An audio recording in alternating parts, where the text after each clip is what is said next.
आप सभी को नमस्कार। भारत सरकार के शिक्षा मंत्रालय द्वारा ऑनलाइन डिजिटल शिक्षा को जन जन तक पहुंचाने के लिए स्वयं पोर्टल पर उपलब्ध भाषा प्रौद्योगिकी का परिचय एक हिंदी माध्यम का एक बहुत ही बहुमूल्य पाठ्यक्रम, जिसके अंतर्गत डिजिटल साक्षरता मिशन के अनुरूप हम लोग प्रत्येक बुधवार को शाम 6 बजे तमाम तकनीकी विषयों पर लगातार पिछले 1.5 से अधिक वर्षों से हम लोग लगातार ज्ञान यज्ञ के रूप में इस श्रृंखला को चला रहे हैं। और उसी कड़ी में आज हमारी 74वीं अंतर्राष्ट्रीय श्रृंखला है, जिसका विषय है हिंदी वर्णमाला और प्रौद्योगिकी। नाम वैसे सुनने में आप लोगों को बहुत ही सहज लग रहा होगा कि हिंदी वर्णमाला में क्या रखा है। ये वर्णमाला तो हम लोग जब हिंदी की पढ़ाई की शुरुआत प्राइमरी स्तर पर करते हैं उस समय हम लोग पढ़ लेते हैं, लेकिन आज जो विदुषी महिला हमसे अमेरिका से जुड़ी हुई हैं, डॉक्टर मृदुल कीर्ति महोदया, जो प्रख्यात संस्कृत हिंदी विदुषी हैं, अनुवादक हैं, विचारक हैं, लेखक हैं, वक्ता हैं। मैं सबसे पहले महोदया का इस पटल पर हार्दिक स्वागत अभिनंदन करता हूं और विशेष रूप से आभार व्यक्त करता हूं कि मैम का एक और सत्र था जिसको छोड़कर मैम इस पटल पर अपना समय दान और ज्ञान दान दे रही हैं। तमाम व्यस्तताओं के बावजूद भी मैं इतने आभासी श्रोता जुड़े हुए हैं, आज उनकी ज्ञान चेतना बढ़ाएंगी। मैं एक बार पुनः मैम का आभार व्यक्त करता हूं। इसी क्रम में जिनके लगातार प्रेरणा, जिनके मार्गदर्शन से हम लगातार इन ज्ञान अनुष्ठानों का आयोजन आप लोगों के लिए आभासी पटल के माध्यम से कर रहे हैं, डॉक्टर सी जयशंकर बाबू, विभागाध्यक्ष हिंदी विभाग, पांडिचेरी केंद्रीय विश्वविद्यालय पुदुचेरी। सर अभी जुड़ नहीं पाए हैं चूंकि वडोदरा गुजरात में भारतीय भाषा सम्मेलन चल रहा है और उसका समापन सत्र अभी चल रहा है, मेरी बात हो गई है। सर बस कुछ ही क्षणों में जुड़ जाएंगे, तो सर का भी मैं परोक्ष रूप से हार्दिक स्वागत अभिनंदन करता हूं। इसके साथ साथ आज की संचालिका महोदया, जिनका लगातार सहयोग हमें प्राप्त हो पा रहा है, डॉक्टर रॉबी फौजदार, वरिष्ठ अनुवाद अधिकारी मध्य रेलवे नागपुर एवं शैक्षिक परामर्शदाता इग्नू महोदया का भी मैं हार्दिक स्वागत अभिनंदन करता हूं। इसके साथ साथ भारत के विभिन्न प्रांतों और दूसरे देश से जितने भी सुधीजन श्रोता जुड़े हुए हैं, मैं हृदय की अनंत गहराइयों से आप सभी का आज के इस विशेष ज्ञान अनुष्ठान में हार्दिक स्वागत अभिनंदन करता हूं। मैं अधिक समय न लेते हुए मैं सीधे तौर पर मैं रॉबी मैम से आग्रह करता हूं कि आप आगे की संचालन आप करें। हार्दिक स्वागत है महोदया। धन्यवाद सर, बहुत बहुत धन्यवाद आपका। आज उपस्थित सभी विद्वानों का मैं हृदय की अनंत गहराइयों से स्वागत करती हूँ। सभी हमारे जितने भी अतिथि विद्वान इस समय हमारे मंच पर मौजूद हैं, मैं अपनी आज की वक्ता मृदुल मैडम का हार्दिक रूप से धन्यवाद करती हूँ और सांद्रा मैडम का, जो कि हमारे प्रत्येक व्याख्यान में जुड़ती हैं, आपका भी बहुत बहुत आभार मैम। और बहुत सारे ऐसे विद्वान हैं जिन्हें हम चेहरे से नहीं जानते पर नाम से जानते हैं, उनका भी मैं तहे दिल से स्वागत करती हूँ इस मंच पर। ये मंच आपका है और आज हम जिन शख्सियत से बात करने जा रहे हैं वो अपने आप में नामी शख्सियत है और हमें लगता है कि किसी परिचय की आवश्यकता नहीं है, पर फिर भी पटल की एक गरिमा रहती है कि हम अपने अतिथि वक्ता का थोड़ा सा परिचय देते हैं। उसी कड़ी में मैं अपने आज के अतिथि वक्ता का परिचय पटल के सामने रखना चाहूंगी। जैसा कि आप जानते हैं, डॉक्टर मृदुल कीर्ति महोदया जो हैं, डॉक्टरेट है आप राजनीति विज्ञान में डॉक्टर भीमराव अंबेडकर विश्वविद्यालय आगरा से। आपने एमए किया है राजनीति विज्ञान डॉक्टर भीमराव विश्वविद्यालय आगरा से ही। आप एमए हैं हिंदी साहित्य रत्न इलाहाबाद विश्वविद्यालय से। आपकी जो जन्मभूमि है वह पीलीभीत रहा है और आपका कर्म क्षेत्र इस समय अमेरिका, जो कि परिचय का तो मोहताज नहीं है पर फिर भी आप भारत की शख्सियत और भारत का प्रतिनिधित्व करती हैं वैश्विक स्तर पर, तो वह भी हमारे लिए गर्व की बात है। आपने बहुत सारी रचनाएं लिखी हैं, बहुत सारी रचनाओं का अनुवाद किया है, तो आपकी जो प्रसिद्ध अनुवाद की गई रचनाएं हैं मैं उनका पटल के आगे परिचय रखना चाहूंगी। आपके प्रकाशित जो अनुवाद किए गए ग्रंथ हैं उनमें ईशादी 9 उपनिषदों का आपने काव्यात्मक अनुवाद किया है, सामवेद का आपने हिंदी पद्यानुवाद किया है, अष्टावक्र गीता का गीत का छंद गेय शैली में आपने काव्यानुवाद किया है, पतंजलि गीता का आपने काव्यानुवाद किया है, सांख्य योग दर्शन का आपने काव्यानुवाद किया है, आपने आदि गुरु शंकराचार्य के द्वारा रचित विवेक चूड़ामणि का काव्यानुवाद किया है, आपके द्वारा आदि गुरु शंकराचार्य के द्वारा रचित शंकर पंचदशी का काव्यानुवाद किया गया है। ये आपकी अनुवादित की गई रचनाएं हैं। इसके अतिरिक्त आपको बहुत सारे सम्मान प्रदान किए गए हैं, जिनमें विश्व हिंदी सम्मान, हिंदी भाषा सम्मान, पद्म भूषण केसरी, मोटरू सत्यनारायण पुरस्कार केंद्रीय हिंदी संस्थान द्वारा 2022 में आपको प्रदान किया गया। काशी भारतीय हिंदी भूषण सम्मान उत्तर प्रदेश हिंदी संस्थान द्वारा 2018 में आपको दिया गया। सामवेद अनुवाद पुरस्कार उत्तर प्रदेश संस्कृत संस्थान द्वारा आपको प्रदान किया गया। श्याम सुंदर गोयनका त्रिवेणी समागम पुरस्कार आपको दिया गया। यह कमला गोयनका फाउंडेशन द्वारा दिया जाता है, 2024 में आपको प्रदान किया गया है। इसके अतिरिक्त संस्कृत साहित्य अकादमी उत्तर प्रदेश द्वारा आपको अनुवाद पुरस्कार से पुरस्कृत किया गया है। ये बहुत सूची लंबी है, पर ये एक संक्षिप्त परिचय मैंने महोदया का रखा है। और इसके साथ हमारे आज के इस व्याख्यान के अध्यक्ष श्री सी जयशंकर बाबू जुड़ चुके हैं। मैं आपका हार्दिक स्वागत करती हूँ सर। और इसी के साथ मैं अपनी आज के वक्ता को मंच सौंपती हूँ। महोदया से मेरा सादर प्रार्थना है कि आप आज के मंच को अपने ज्ञान से समृद्ध करें। बहुत बहुत स्वागत है महोदया। सभी प्रबुद्ध शुद्ध बुद्ध और प्रबुद्ध महनीय जनों को, श्रोताओं को, सबको प्रणाम करती हूँ और कृपया मेरा नमन, वंदन और स्तवन स्वीकार करें। और सभी शुद्ध आत्माओं को, आत्मा शब्द मैं इसलिए कहती हूँ, हमें सदा ही कहती हूँ मंच से, क्योंकि अध्यात्म में जो गहरा प्रवेश होता है तो आत्मवत सर्वभूतेषु चरितार्थ होता चला जाता है, अनायासी व्यवहार में, वाणी में। और तो इसीलिए मैं प्रणाम आत्माओं को कर रही हूँ। और जो कि मेरे विषय विशेष रूप से आर्ष ग्रंथों पर है, लेकिन आर्ष ग्रंथों का आधार क्या है? आर्ष ग्रंथों का आधार जो है वो हमारी वर्णमाला है। इसीलिए मेरा जो काम है उनका शीर्षक होता है क्षमा करिएगा, छोटे आ से लेके आर्ष ग्रंथों तक, ये मेरे काम के शीर्षक है। नींव मजबूत चाहिए ना, नींव का सुदृढ़ होना बहुत आवश्यक है। वो भाषा का हो, जीवन में संस्कारों का हो, आप अपना भौतिक जगत में मकान बना रहे हों, परिवार का हो, हर जगह सुदृढ़ विचारधारा की नींव, अगर आप लेखक है तो भाषा की नींव वो सुदृढ़ होनी ही चाहिए।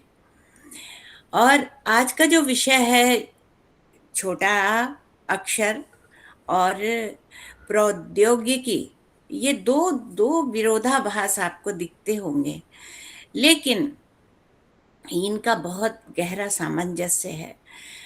भारत में कई बार ऐसा हुआ, ये अच्छे पढ़े लिखे बहुत पढ़ा रहे हैं, शिक्षाविद हैं, वैसे ही वर्णमाला की बात चली तो वो उसके विस्तार में न जाकर, जो विद्यार्थी हैं उनसे भी मैंने बात की तो उनके भी विस्तार में न जाकर, महाविद्यालय के, मेरठ यूनिवर्सिटी के शिक्षार्थियों से, विद्यार्थियों से कभी कभी प्रसंगवश ऐसी बात चली तो मैंने वैसे ही पूछ लिया कि मुझे हिंदी की वर्णमाला शुद्ध, सही उच्चारण और निर्दोष और यथावत क्रम से, शुद्ध, सही क्रम और निर्दोष सुनाओ। तो मुझे कहते हुए थोड़ा संकोच भी होता है और हास्य भी होता है कि उनको वर्णमाला सही क्रम से नहीं आती थी। टूटी फूटी सुनाने से बड़ी आहत हुई मैं। तब मैंने एक आलेख लिखा कि ये जो हमारी वर्णमाला है, इसमें क्या क्या गूढ़ गर्भिता है, मर्म गर्भिता है, सार गर्भिता है, क्या क्या रहस्य हमारी इस वर्णमाला में छुपे हुए। तो आज मैं अपने विषय पर आती हूँ, ये भूमिका मैंने बनाना आवश्यक था। तो हमारी वर्णमाला में दिव्यता है, अध्यात्म है, विज्ञान है, दर्शन है, ज्ञान है, जीवन के सभी परिप्रेक्ष्यों को ही हमारी वर्णमाला छूती है, इसका आभास किसी को नहीं होता। ध्वनि तंत्र का जो विज्ञान है वो भी हमारी वर्णमाला में समाहित है। और लोग छोटा बड़ा पढ़ लिया उसके बाद उसको एक तरह से अरे सब आ गया ये करते हैं, लेकिन वर्णमाला से तुम नहीं सीखे तो आगे कुछ नहीं सीख सकते। वर्णमाला के आध्यात्मिक पक्ष में आते हुए मैं विस्तार से बताती हूँ कि हमारा आ, छोटा आ शब्द जो है वो ब्रह्म का द्योतक है। गीता के 10वें अध्याय के 33वें मंत्र में आइए तो वो कहते हैं अक्षरा नाम अकारोस्मि। वैसे तो ब्रह्म में कण कण में ब्रह्म का वास है, लेकिन यहाँ ज्ञान पक्ष के अक्षर की बात हो रही है, तो वो ब्रह्म स्वयं को समाहित कर रहे हैं उसमें कि अक्षरा नाम अकारो अस्मि। अक्षरों में मैं आकार हूं, और आकार वो बिंदु है जैसे आपके अंदर प्राण है, बिना प्राण के आप निष्प्राण हैं, आप जड़ हैं, चेतन नहीं है जब तक आत्मा नहीं होती। उसी तरह आकार जो है वो हमारी भाषा का प्राण है, वो चेतना है, स्पंदित होती है तभी शब्दों का वर्ण का इनका निर्माण होता है और हम बोलते हैं, क्योंकि उसमें उस चैतन्य प्रभु का वास है। जब वो कहते हैं अक्षरानाम अकारो अस्मि। और वैसे जब ग्रंथों के मैंने इतने सारे 18 महाग्रंथों का जब काव्य में विमोचन किया तो मैंने एक बात नोट की कि अधिकतर बहुत ही उच्च स्तरीय जितने भी ऋषिजन्य ग्रंथ हैं वो आ से शुरू होते हैं। अथा तो ब्रह्म जिज्ञासा ब्रह्म सूत्र, अथा तो ब्रह्म जिज्ञासा ब्रह्म सूत्र का है। आनो भद्रा कृतवो यंतु विश्यता, ये उसका रूप में जो भी बहुत ही अच्छे शब्द संदेशवाहक होते हैं वो आ से शुरू होते हैं। अग्न आ याही वीतये गृणानो हव्यदायते नी होता सस्य वैश सामवेद, इससे शुरू होता है। अग्नि मीडे पुरोहितम, ऋग्वेद का पहला ही मंत्र इसका है। पतंजलि योग दर्शन अथ योगा अनुशासनम, आदि आदि, ये बहुत लंबी इसकी कड़ी है, विस्तार में ना जाकर आपको इतने महाग्रंथों के मैंने आरंभ बताया। आकार जो है वो वासुदेव का, उसमें वासुदेव के स्वरूप समाहित है आकार में। फिर जो हमारे ऊपर के स्वर हैं उसके बाद जब व्यंजन आते हैं तो व्यंजन में आप क बोलें तो क प्लस आ है, ख ख प्लस आ है, ग ग प्लस आ है। बिना आप प्लस किए हुए वो अक्षर आधा होता है और उसका कोई इसका कोई अस्तित्व नहीं होता है। और आधा अक्षर भी जब तक किसी पूर्ण अक्षर से या स्वर से नहीं मिलता तब तक उसकी सत्ता भी नहीं स्थापित होती है, अर्थात वो निष्प्राण है बिना आकार के। आकार हर व्यंजन में समाहित है। ये हमारा दिव्यता का दार्शनिक वो दिव्य पक्ष मैंने आपको बताया। आकार जो है नाद का संवाहक है। क्षमा करिएगा। आकार के बिना शब्द सृष्टि हो ही नहीं सकती। तो ये आपको दिव्यता का एक सांकेतिक पक्ष बताते हुए दूसरा आप जाते हैं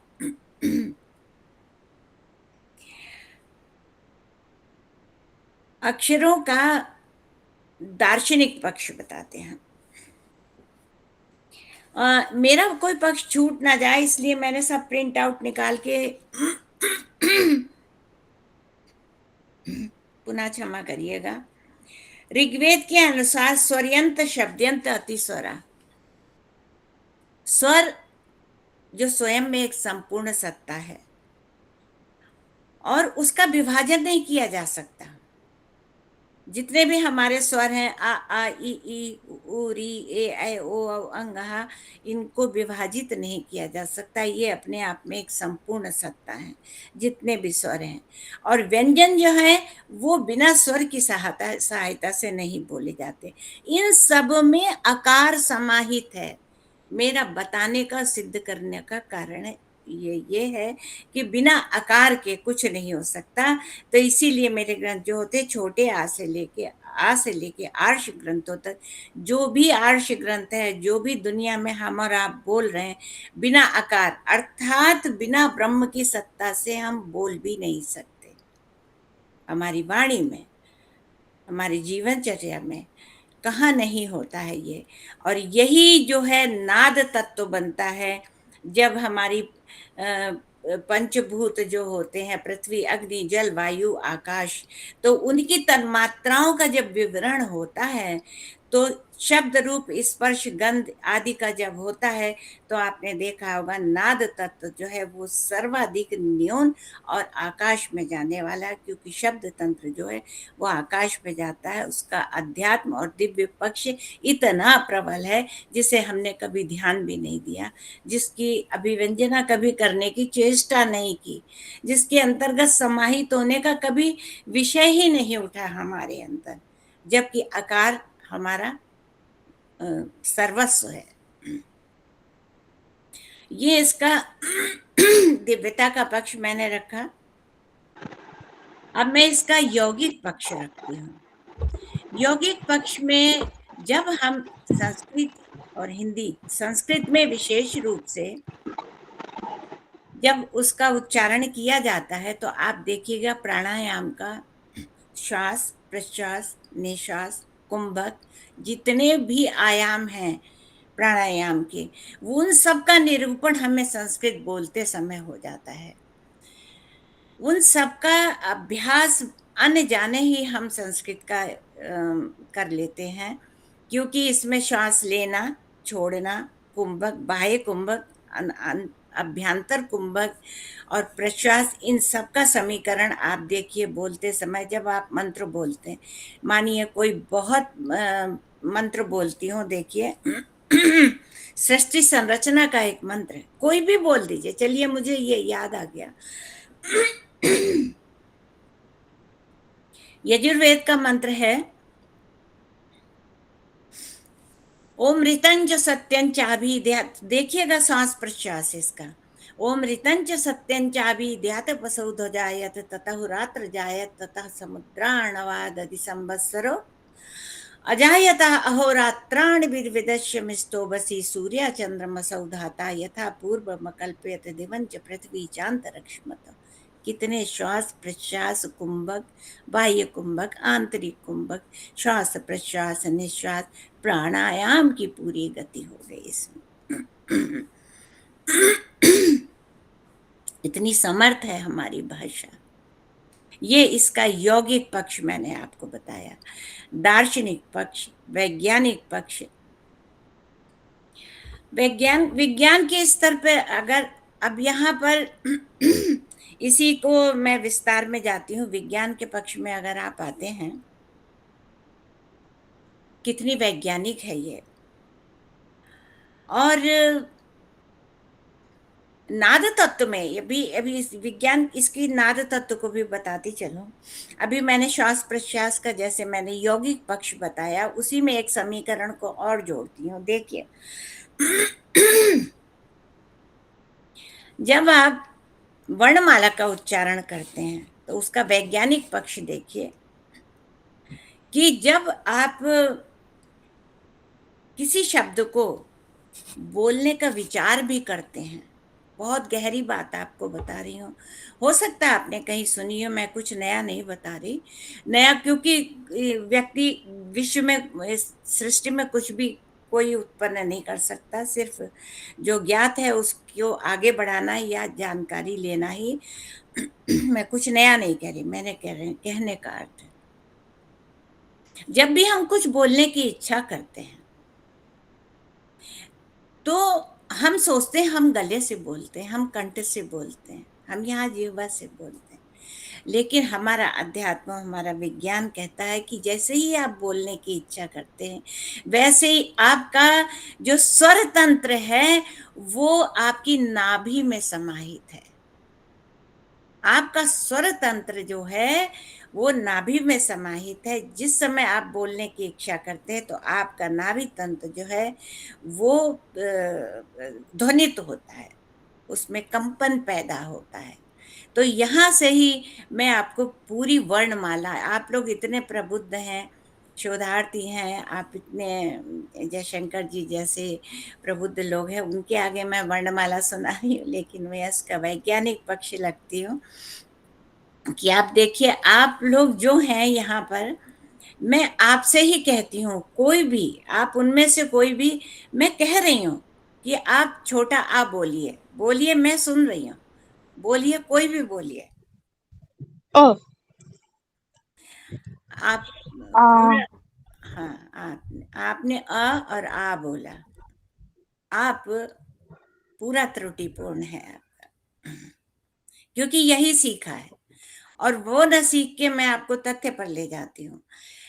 आपका स्वर तंत्र जब स्फुरित होता है या ध्वनित होता है, या उसमें आपके बोलने की इच्छा की तरंगें जाती हैं, ध्यान से सुनिए, आपके बोलने की इच्छा की तरंगें जब वहां आघात करती हैं नाभि पे, आप तब बोल पाते हैं। तो आप अपनी नाभि पर हाथ रखिए, रखिए, आप सब लोग रखिए, और अब जब ऐसे बोलिए अ, अर्थात आपका पेट पीछे जाना चाहिए, आपकी नाभि हिलनी चाहिए, अ, पेट हिलना चाहिए, तब आ होता है।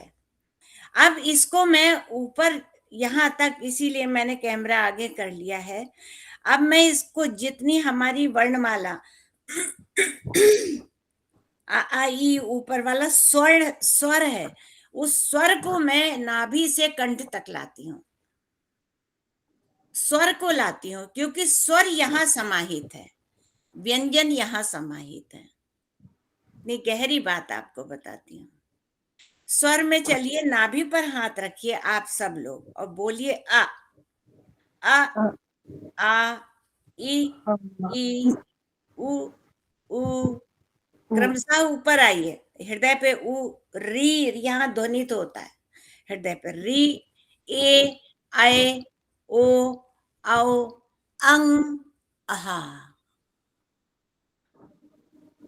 आया, आहा यही से निकलता है। नाभि पर हाथ रखिए और पूरे स्वर यहां तक बोलिए, आहा। अब यहां पर का वर्ग है, वैज्ञानिकता देखिए इसकी। अब वैसी जैसे ही स्वर की यात्रा खत्म होती है आहा पर, तो यहां से व्यंजन निकलता है क वर्ग। कंठ पर हाथ रखिए और बोलिए क ख, मेरे साथ बोलिए क ख ग घ उ। अब मूर्धन्य पे आइए, जीवा का सबसे आगे का पार्ट। मूर्धन्य और दंती इसमें मिली होती है, लेकिन बोला मूर्धन्य जाता है। च छ ज झ उ। अब पैलेटल देखिए, आपका जो ऊपर का पार्ट है, तालब, वहां जाता है। और लिपि भी देखिए, टा बनाते हैं तो ऐसा होता है ना, टा टेढ़ा, ट ठ ड ढ ण। अब क्या बचा, सारे अंग छू लिए आपने, अब दांत बचा और होठ बचे, ता था द ध न, दंती, डेंटल, वो पैलेटल था। अब होठ में पा, जब तक आप होठ नहीं मिलाएंगे तो पा वर्ग आप बोल नहीं सकते। पा फा बा भा मा। अब आपको मैं माँ तक लाई, लेकिन वर्णमाला जो है 11 लावा शाखा शाह, ये क्यों भूल गए?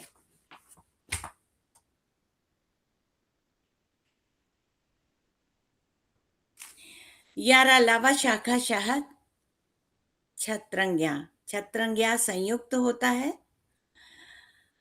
और यारा लावा शाखा शाह ऊष्म है। अब मैंने यहाँ तक आपको बताया, उसका बहुत बृहत विज्ञान है, वो अगली किसी आपके सेमिनार में आगे किसी लिंक में बताएंगे। वो अपने आप में यारा लावा शाखा छत्रंग्या, ये पूरा एक पूरा विज्ञान है। इसका यहाँ पर आज अभी विस्तार से बात नहीं करती। अब इसके दूसरे पक्ष में आती हूँ।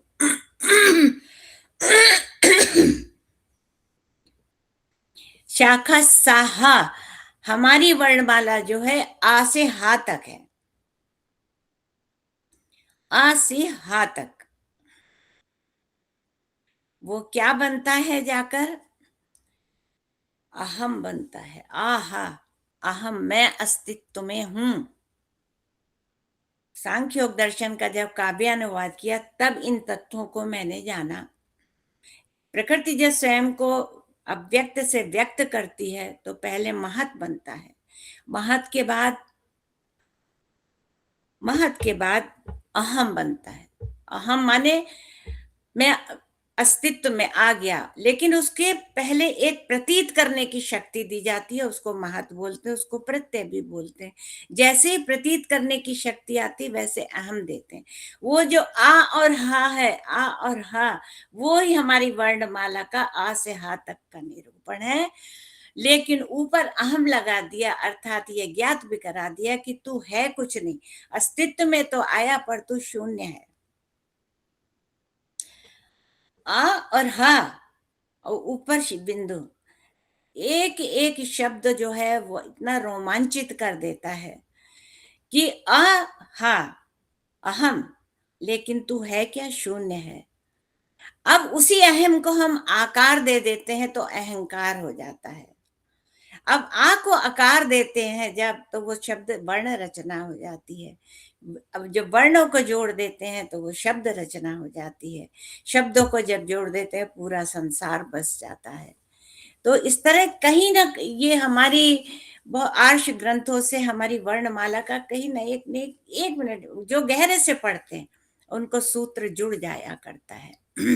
अब आप देखिए यहाँ पर मैं आ और हा को कैसे आपको समझा रही हूँ।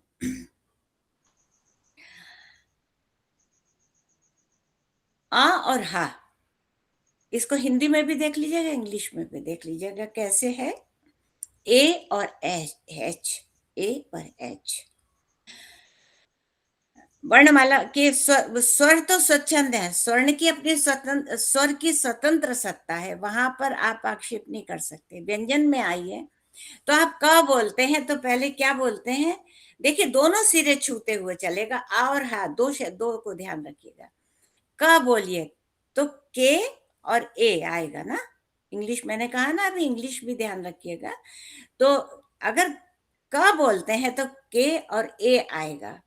अब खा बोलिए तो के है, एच ए आएगा।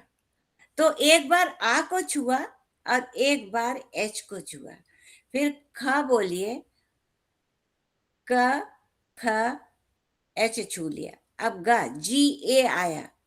घा बोलिए जी एच ए, दोनों सिरों को देखिए छूते हुए। तो एक हुआ जिसे हमारी हिंदी में कहा जाता है, एक कोमल होता है एक कठोर होता है, एक कोमल होता है एक कठोर होता है। तो जिसमें एच नहीं लगता वो कोमल होता है, जिसमें एच लगता है वो कठोर होता है। ग जी ए गा, घा बोलिए जी एच ए। तो एक बार अ का सिरा, एक बार अ और हा का शब्द मिलता हुआ व्यंजन में चलता है। इसी तरह आप पूरे व्यंजन को करके देख सकते हैं। लेकिन यहाँ पर देखिए मैं कोमल और कठोर के संदर्भ में एक मुझे अपना अनुवाद याद आ रहा है, जो शायद इस समय बताना भी थोड़ा उसका प्रासंगिक लगता है। कोमल और कठोर के संदर्भ में और परिप्रेक्ष्य में बताती हूँ। वो ब्रज भाषा में मैंने संपूर्ण गीता का अनुवाद किया है। जैसे यदा यदा हि धर्मस्य ग्लानिर्भवति भारत अभ्युत्थानम् अधर्मस्य तदात्मानं सृजाम्यहम्, सबको आता है, जो भी हमारे भारतीय दर्शन के हैं, जिनको थोड़ी भी रुचि अध्यात्म में है। तो ये अर्थ मंत्र सबको आता है, अर्थात इसका अर्थ भी आता है। तो अब उस अर्थ को काव्य में सुनिए। और मैं क्यों सुना रही हूँ? क्योंकि मैंने आपको अभी कोमल और कठोर की बात की, तो मैं कठोर का उपयोग अपने काव्य में कर रही हूँ, धा का। DA दा कोमल है, DHA धा कठोर है। अब देखिए धा का 8 बार यहाँ पर प्रयोग होगा। अनुप्रास, बहुत उच्च कोटि का अनुप्रास आपको सुनने को मिलेगा, और वो कठोर है, लेकिन भाव लावण्य होता है, तो वो लावण्य कैसे होता है, सुनिए। यदा यदा ही धर्मस्य अभी मैंने बोला था, पुनः नहीं बोलती। अनुवाद सुनिए ब्रज भाषा में। जब धर्म धरा पे नसावती हैं, गिनते रहिए धा। जब धर्म धरा पे नसावती हैं, अधर्महु पांव पसावती हैं, तब धरनी धर तन धारे धरा पर, धर्म को आनी बचावती हैं। ये धा कठोर था, लेकिन भावों की संप्रेषणीयता से वो लावण्य में परिवर्तित हो गया। ये इसलिए कहा, यहाँ बीच में मैं बताती चलूं कि ईश्वर की महती कृपा से मैंने 18 ऋषि, मैं नहीं, यहाँ मैं मेरा अहम का नहीं है, मैं माध्यम है, और मैं केवल वो है, मतलब एक तरह से संकेतवाचक है। मैं मेरे ममकार से ऊपर की बात करती हूँ। सामवेद, नवोपनिषद, ईश, केन, कठ, प्रश्न, मुंडक, मांड्यूक, ऐत्रेय, तैत्तिरीय, श्वेताक्षर, श्रीमद् भगवद गीता, अष्टावक्र गीता, पातंजलि योग दर्शन, सांख्य योग दर्शन, विवेक चूड़ामणि, आत्मबोध, अपरोक्षानुभूति, प्राण सूक्त, नासदी सूक्त, पुरुष सूक्त, हिरण्यगर, बहुत सारा है, इतना लंबा। तो वो सबके काव्य में अनुवाद किए हैं। जो ये भी, ये यहाँ बीच में ये बताने का आशय मेरा केवल ये है कि बहुत सारे शोधार्थी जुड़े हुए हैं, उनको मैं नए विषय दृष्टि में ला रही हूँ कि कृपया दृष्टि में लाओ, ऐसे भी काम हुए हैं। आप शोध करो तो ऐसे विषयों पे करो ना, आप अपने चिंतन को प्रवाहित करो तो उनको एक ऊर्जा और आध्यात्मिक दिशा दो ना। आप अपने कामों से समाज को कुछ दो ना, ऐसे नहीं कि निरर्थक करना, केवल डिग्री पाना। डिग्री तो अब भी मिलेगी जब अच्छे काम करोगे, लेकिन विषय चुनने में तुमको सावधान रहना पड़ेगा, और बहुत आवश्यक है। ये केवल भौतिक जगत की बात नहीं, तुम्हारी चेतना को विस्तार मिलता है। तुम्हारी चेतना जब चैतन्य से जुड़ जाती है तो तुम अंततः एक दूसरे व्यक्तित्व हो जाओ।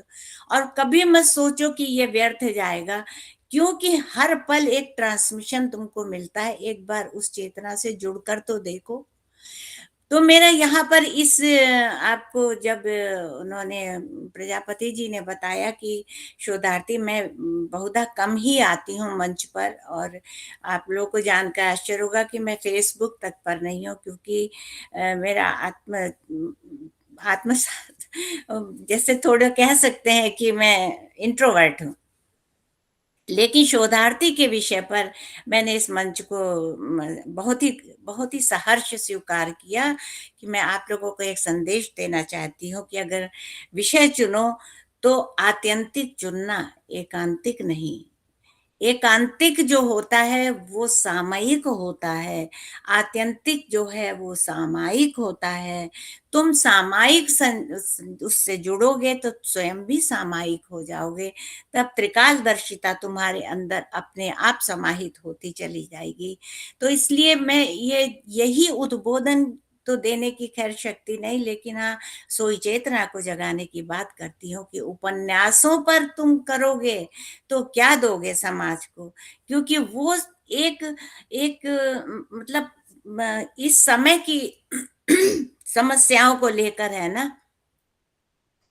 और ये जब तक जीवन और संसार रहेगा ये समस्याएं तो रहेंगी ही, लेकिन समाधान जो है वो हमेशा त्रिकालिक होना चाहिए, जो हमेशा समाधान तुम्हें दे सके।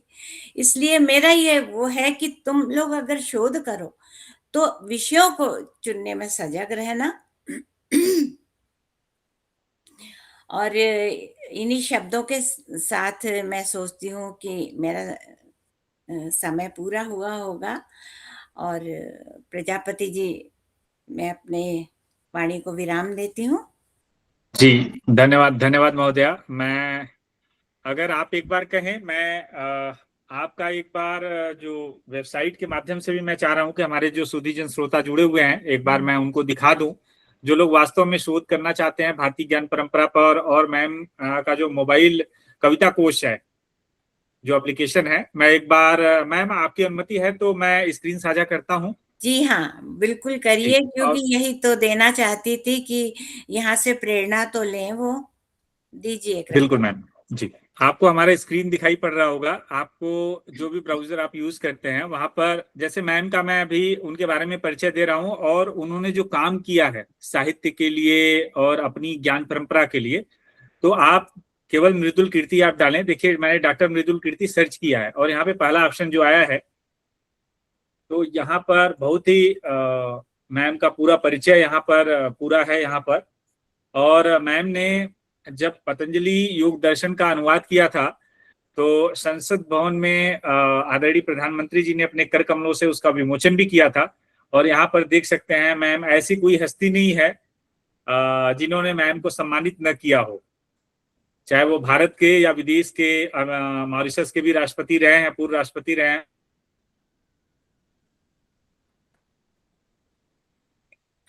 थोड़ा सा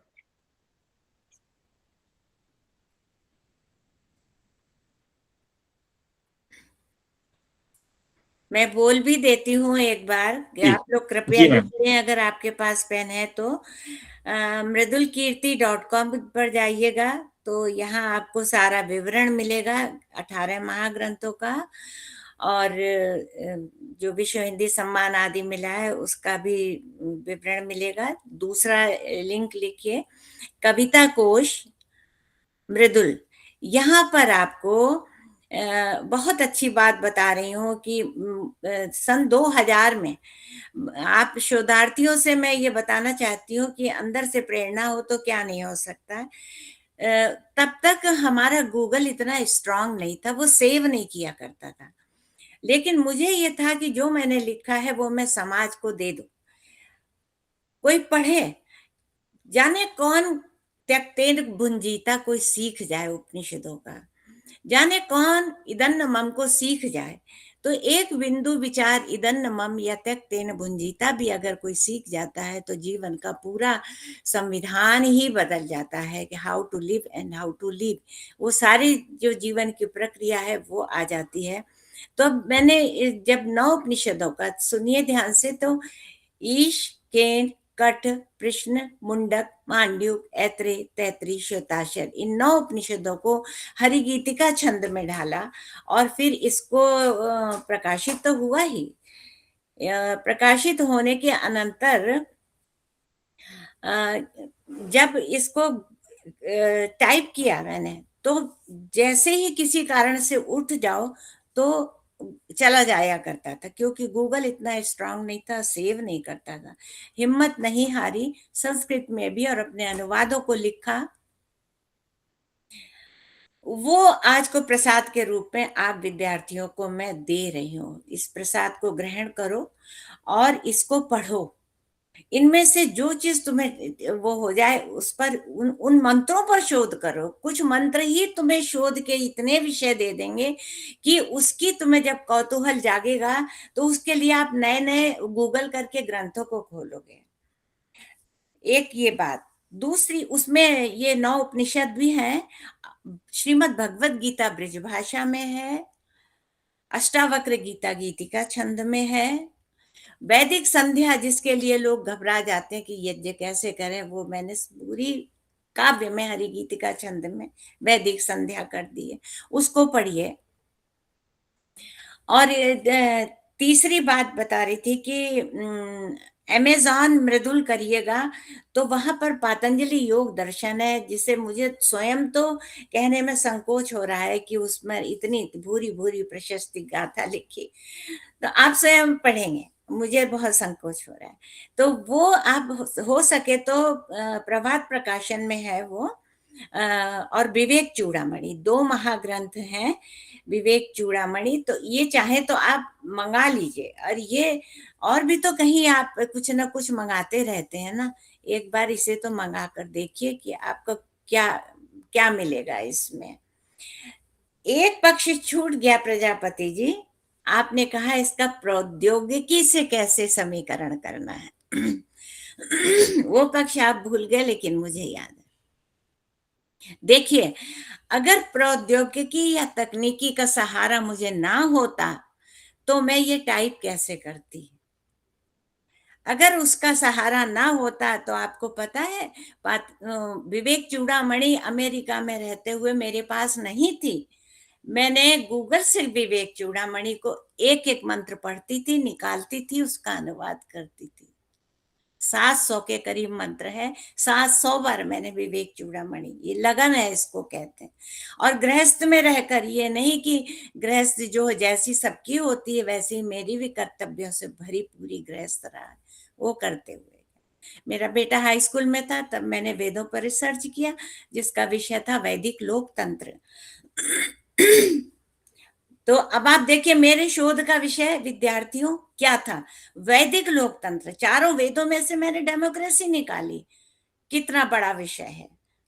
मैं और कोई छोटा मोटा भी ले सकती थी ना, लेकिन इस बहाने मुझे चारों वेद पढ़े गए। जाने अनजाने जो है वो मैं क्या क्या मैंने वहां पर पाया। तुलसीदास ने जब मेरी एक और आपको बता दूं, अपने पर जो हमारा जो प्रारंभ जो परिवार का था, परिवेश था, स्वामी दयानंद 18वीं सदी में मेरे घर आए थे। उस दिन मेरे परदादा ने अपना आधा घर आर्य समाज को दिया। वहां से ओम का उच्चारण होता था, तब मैं जागा करती थी। स्वाध्याय मेरे यहाँ नियमित होता था 3 से 5 तक। मुझे 11-12 वर्ष की उम्र में ऋग्वेद भाष्य भूमिका पढ़नी पड़ती थी, बिल्कुल मन नहीं लगता था। ये जो प्रकरण क्यों बता रही हो कि आपका भी मन नहीं लगेगा, मेरा भी नहीं लगा था। तो पर मेरी माँ कहती थी, मुझे पता है मन नहीं लग रहा, लेकिन तुलसीदास का एक दोहा उन्होंने सुनाया, आज भी याद है, कि तुलसी अपने राम को हीज भजो या खीज, पर भूमि पड़े उपजेंगे ही उल्टे सीधे बीज। आज तुम्हारा मन नहीं लगेगा, लेकिन जाने अनजाने पता है तुम कितने संस्कारों और कितने ज्ञान को अपने अंदर संजो लोगे, जो आगे आने वाली पीढ़ी को दोगे, जो तुम्हारे परिवार के लिए, तुम्हारे समाज के लिए, तुम्हारे राष्ट्र के लिए, भाभी अपनी संतानों के लिए, तुम जो है जाने अनजाने जैसे मैंने अपने बच्चों को दिया, ऐसे तुम दे सकोगे। तो इसलिए जहां ऊब लगे सोचो, वहां बहुत अच्छा विषय है, क्योंकि वो तुम्हारी इंद्रियों का विषय नहीं है, अतीन्द्रिय का विषय है। इंद्रिय सदा माया की तरफ ले जाती है, और इंद्रियों का विषय जो होता है, आत्मा जो है वो उत्थान की तरफ जाती है, इंद्रियां तुम्हें पतन की ओर ले जाती हैं। अगर ज्ञान इंद्रिय से काम लेते हो तो उसमें आत्मा का नियोजित करो, केवल इंद्रियों का मत करो। तो इसलिए ये प्रौद्योगिकी मुझे कितनी सहायक रही है, देख लिया। मैंने आपको कई प्रमाण दिए, और आज भी मैं प्रौद्योगिकी के सहारे ही तो आपसे बोल पा रही हूँ। और अब इतना आश्चर्य होता है, और इतना सुखद आश्चर्य होता है, कि मैं जिस ग्रंथ के संदर्भ को ढूंढना चाहती हूँ और गूगल करती हूँ, आ जाता है। इसका उपकार तो कभी भूला ही नहीं जा सकता।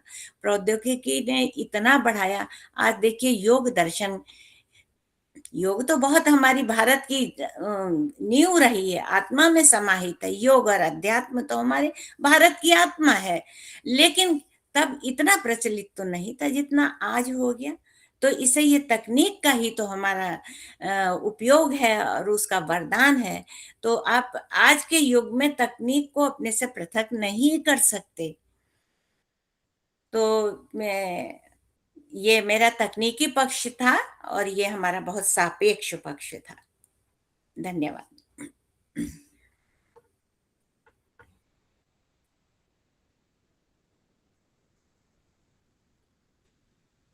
रवि मैम, आगे कार्यक्रम को बढ़ाएं। जी, बहुत बहुत धन्यवाद मैम। हम लोग बहुत सारी चीज़ों से परिचित हुए, आपके ज्ञान से भी हम समृद्ध हुए, और निश्चित ही मुझे उम्मीद है कि हम सभी उन विषयों पर भी पढ़ेंगे, काम करेंगे, और जो रिसर्च करने वाले हमारे शोधार्थी हैं या जिज्ञासु हैं, वो भी इस दृष्टि से लिखेंगे, पढ़ेंगे और शोध करेंगे। और मुझे बताते हुए बड़ा गर्व महसूस हो रहा है कि इस उम्र में भी आप लगातार सक्रिय हैं, और वर्तमान में आप एनसीईआरटी के संशोधित पाठ्यक्रमों पर भी काम कर रही हैं। ये हमारे लिए बहुत ही ऊर्जा देने वाला आपका व्यक्तित्व है मैम। मैं बहुत-बहुत आपका धन्यवाद देती हूँ, आप हमारे मंच पे आए, हमने ज्ञानार्जन आपसे किया। और इसी के साथ में किसी की अगर कोई प्रश्न है मैडम से तो आप रख सकते हैं, आप अपनी एक-एक जिज्ञासा करके मैडम से पूछ सकते हैं।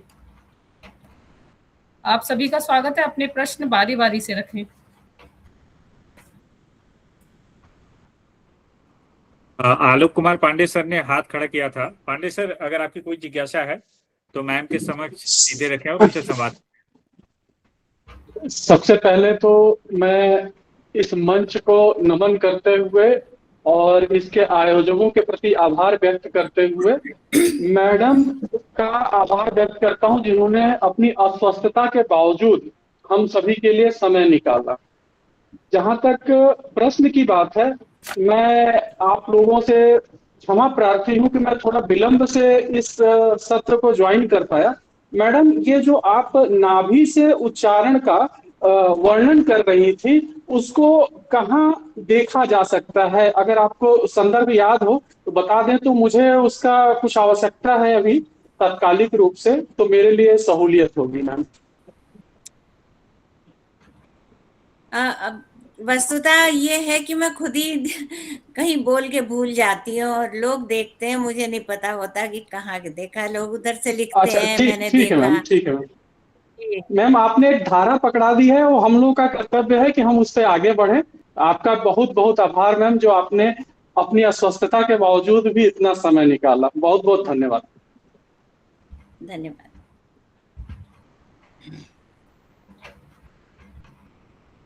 और किसी हमारे आभासी श्रोता का कोई प्रश्न है तो पूछ सकते हैं। Hello sir. यह समय जी। प्रणाम मैडम, आपका बहुत बहुत आभार। मेरा एक प्रश्न है कि अगर हम लोग यूं ही जो लोग सिर्फ हिंदी को लेकर ही मतलब पढ़ने लिखने का काम कर रहे हैं, लेकिन अगर आपने जो विषय अभी अभी बताया है उस पर अगर कोई रिसर्च करना चाहे तो एकदम शुरुआती दौर पर हम लोग कैसे उसको शुरू कर सकते हैं? जैसे कि संस्कृत के श्लोक को पढ़ना और उनको समझना, ये हमारे लिए अभी इस वक्त एकदम शुरुआती दौर में थोड़ा मुझे लग रहा है कठिन और जटिल रहेगा। तो एकदम कैसे हम लोग उसकी शुरुआत कर सकते हैं? कृपया अगर आप थोड़ा गाइड करें तो। बड़ा अच्छा प्रश्न है और जो जो अब तक मैं बोली हूँ उससे संबंधित है और आपकी जिज्ञासा भी हुई, ये मुझे बहुत अच्छा लगा। आप देखिए, इतने जो काम है, करीब 10,000 मंत्रों का अनुवाद कर चुकी हूँ मैं। उसमें इसीलिए तो मैं मेहनत की है कि लोगों की क्लिष्टता जो है, क्लिष्टता से अरुचि पैदा होती है और आत्मा रसो वैसा, आत्मा रस की भूखी होती है। तो इसीलिए काव्य में किया है। सामवेद भी इसीलिए काव्य में है, ध्रुपद और धमार में गाया जा सकता है। ये हमारा इसीलिए तो काव्य में किया। गद्य में मैं भी इसकी भाषा भाष्य लिख सकती थी लेकिन भाषा भाष्य बहुत है तो काव्य में लाई हूं। अब देखिए, आप कहे ना कि आप सही कह रही हैं कि संस्कृत पहले क्लिष्ट लगती है और मैंने उसका कैसे सरलीकरण और कैसे रसात्मकता दी, उसको देखिए। आप कब तक योगश चित्त वृत्ति निरोधा कहते रहेंगे, बताते रहेंगे, मंत्रवत और यंत्रवत। देखिए, उसके जब अनुवाद किए हैं तो योगश चित्त वृत्ति, इसीलिए मैंने कहा पातंजलि योग दर्शन कृपया मंगा लें, तब आपको पता चलेगा कि ये क्या काम हुआ है, उसकी क्लिष्टता कैसे आपकी रुचिता में बदल जाएगी। देखिए, योगश चित्त वृत्ति निरोधा, इसमें योग है, इसमें चित्त है, इसमें वृत्ति है, इसमें निरोध है और इन चारों का समीकरण चौपाई छंद के 4 चरण में हुआ है कि जही पल थमहि चित्त चंचलता, चित्त वृत्ति अन सकल चपलता, मन संयम अरुचित्त निरोधा, तिनहि योग रित सत्य प्रबोधा। आप पढ़िए इसको, अपने आप समझ में आ जाएगा कि इतनी गहराई भी है और रस भी है। जी मैम, बहुत बहुत आभार मैम। जी धन्यवाद। और किसी श्रोता का अगर कोई प्रश्न है कोई जिज्ञासा है तो आप बेहिचक मैम से। नमस्ते सर जी। सर्वप्रथम मैम जी का बहुत बहुत धन्यवाद। मेरा यह प्रश्न है कि मुझे हिंदी वर्णमाला के संदर्भ में जानकारी चाहिए थी। जैसे हम न का उच्चारण करते हैं तो दो न है हमारे हिंदी के, तो उन दोनों न में क्या अंतर है उसके संदर्भ में मुझे जानकारी चाहिए। ये अनुस्वार में आते हैं, लेकिन इनके उच्चारण का केंद्र बिंदु एक ही है। लेकिन वो जो दूसरा वाला है, वो गणेश वाला जो है णा, वो जब किसी व्यंजन के साथ मिलके आता है तब उसका स्वर भेद हो जाता है। लेकिन वैसे ये बेसिक रूप से अनुस्वार अनुनांशिक आता है ना के रूप में। जी मैम। और मैम मैंने यह भी सुना था, मतलब एक मैम से कि छोटा ना और बड़ा ना, ऐसा उन्होंने कहा था, लेकिन वह बात मैं पूरी उस समय नहीं सुन पाई थी और वह मैं समझ भी नहीं पाई थी उस समय। तो उस संदर्भ में मतलब उसका क्या अंतर है, छोटा ना और बड़ा ना? जैसे बाण का ना और न, जी नल का हाँ ना। जी, जब आप उसमें ड़ा में ए लगा देंगे तो गणेश हो जाएगा, और जी गणाधिपति में ड़ा में आ लगा देंगे तो उसका स्वर बहुत दूसरा हो जाएगा।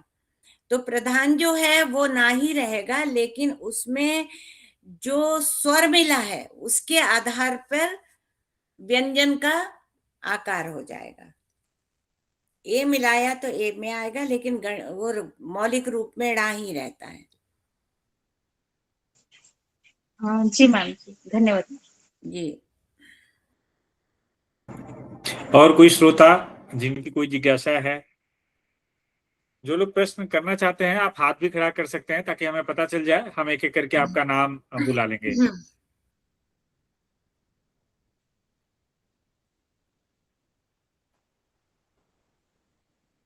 अगर किसी की कोई जिज्ञासा है, कोई प्रश्न है तो जरूर रखें। आज एक अच्छा मौका है कि पहली बार इस पटल का ज्ञानदान किए हैं महोदया अमेरिका से, और आप सीधे उनसे संवाद कर सकते हैं। मैं चाहूंगा गोपाल शर्मा सर जुड़े हुए हैं, एक संक्षिप्त टिप्पणी रखें सर। गोपाल शर्मा सर। बहुत बहुत धन्यवाद अमीश जी। आज जो इतने कम समय मर्यादा में जितनी गहराई के साथ स्वर का, बल्कि ये तो एक तरह से तपते तपते हुए तवे पर कुछ बूंदें छिड़की गई हैं, जो डॉक्टर साहिबा ने, मृदुला जी ने जो है यहाँ बताया है। हम लोग चाहते थे कि ये सत्र जो है अनवरत चलता रहे। मुझे दो पंक्तियां याद आ रही हैं जो आपको समर्पित हैं, मृदुल कीर्ति जी को। यस कि यस। फिसलन ये किनारों पे, ये ठहराव नदी का। फिसलन ये किनारों पे, ये ठहराव नदी का। सब साफ इशारे हैं कि गहराई बहुत है। तो आ, हमें तो बस किनारे पे जो है थोड़ा सा आचमन करने को मौका मिला है, और इसके लिए उमेश जी का और जयशंकर जी का जो समृद्ध मंच है, मैं उसे विनम्रता से प्रणाम करता हूँ। बहुत बहुत धन्यवाद। बहुत बहुत आभार सर, धन्यवाद आप हमसे जुड़े। मैं सर का परिचय दे देता हूँ। डॉक्टर चंद्र गोपाल शर्मा, सेवानिवृत्त उप महाप्रबंधक, पूर्व तट रेलवे, कोलकाता में सर ने लंबी सेवा दी है और वर्तमान समय पर कोलकाता में निवास कर रहे हैं। बहुत बहुत धन्यवाद सर। और कोई श्रोता, एक कोई हुलसी कुमारी जी ने हाथ खड़ा किया था। जी, अगर आपकी कोई जिज्ञासा है तो जरूर रखें महोदया के समक्ष। नारायण साहब, स्वागत है। नमस्कार। मेरा, जब मैं वर्णमाला की दृष्टि से देखता हूँ तो हिंदी और दक्षिण भारतीय भाषाओं में एक वर्ण अलग सा है, जैसे कि ळ, जो कि दक्षिणी वर्णमाला में है मगर अपने हिंदी वर्णमाला में नहीं है। वो इसका क्या कारण है? जी, मूलतः ये संस्कृत में आता है। हमारी संस्कृत की वर्णमाला में जब जाएंगे आता है ये, और ये आपकी उधर की भाषा जो है दक्षिण भारतीय, वो संस्कृत से बहुत अधिक निकट है। इसलिए वहां ये प्रयोग होता है। बहुत बहुत धन्यवाद मैम। धन्यवाद सर। और किसी श्रोता का कोई प्रश्न? सर मेरा प्रश्न तो नहीं है, बस एक जिज्ञासा है। मैम ने एक बातचीत की करते समय ये रखा था कि अक्सर सामयिक विषय पर शोध नहीं किया जाता। अपने जो ग्रंथ हैं उनमें इतने सामयिक विषय हैं जिनको लेकर शोध किया जा सकता है और आवश्यकता भी है। तो कहीं न कहीं मैं इस चीज़ से प्रभावित हूँ मैम। कई बच्चे मेरे पास मार्गदर्शन के लिए आते हैं, तो मैं ये चीज़ उनके सामने रखूँगी और मुझे इससे बड़ा लाभ मिला कि आगे मैं आपके जो पुस्तकें हैं उनका संदर्भ रख सकती हूँ। तो बहुत-बहुत धन्यवाद मैम। और मैं अभी तक परिचित नहीं थी आपके प्रोफ़ाइल से और ये पहली बार है कि मैं आपके इस मंच के माध्यम से आपसे मेरा परिचय हुआ है। तो मेरा ये सौभाग्य है और हमारे मंच का भी बहुत-बहुत धन्यवाद मैम। आभार। जी धन्यवाद। और किसी श्रोता की कोई जिज्ञासा है, कोई प्रश्न है?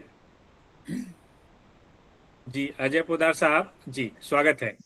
जी प्रणाम सर, बहुत बहुत धन्यवाद। मैम आपका सब पे सार गर्वित आपने जो वक्तव्य दिया उसके लिए मैं बहुत बहुत धन्यवाद देना चाहता हूँ।